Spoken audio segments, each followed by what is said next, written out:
This is Showcase, Faculty Exhibition 8 at the Jule Museum.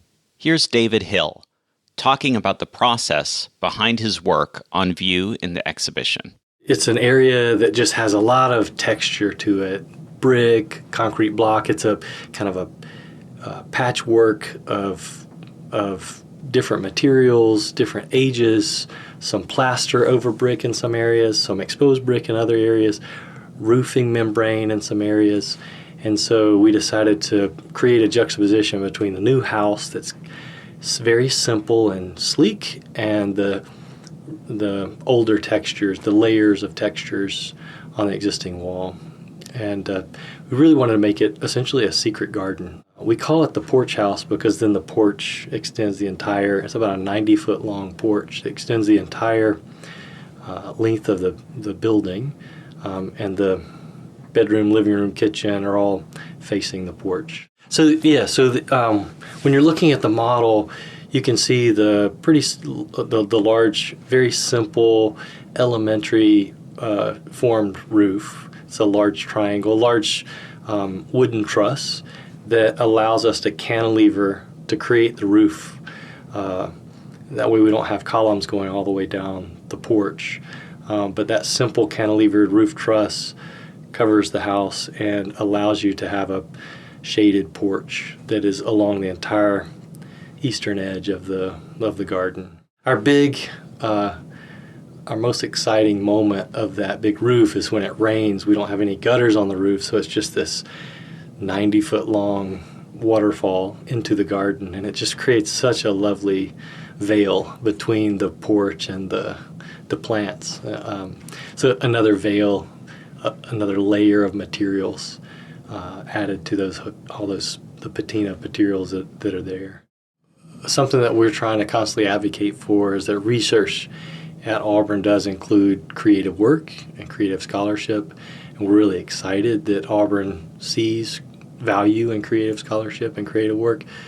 Our research at Hillworks focuses primarily on two threads of work. One is creative reuse, and that happens at multiple scales. It happens at reusing materials for furniture, or reusing buildings for new uses, but also happens at the site scale of transforming a cotton warehouse, for instance, to a residence.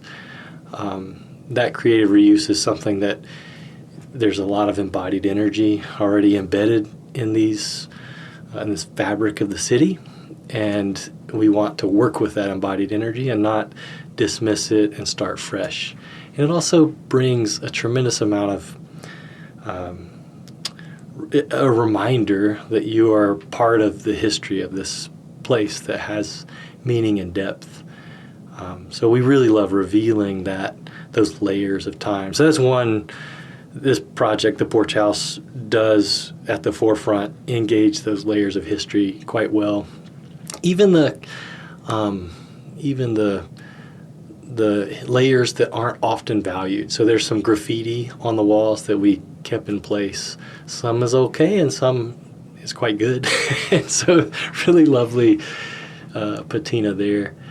The second thread of research is really about embedding or engaging plant-focused landscapes, and really putting plants on the forefront of our work so that we can all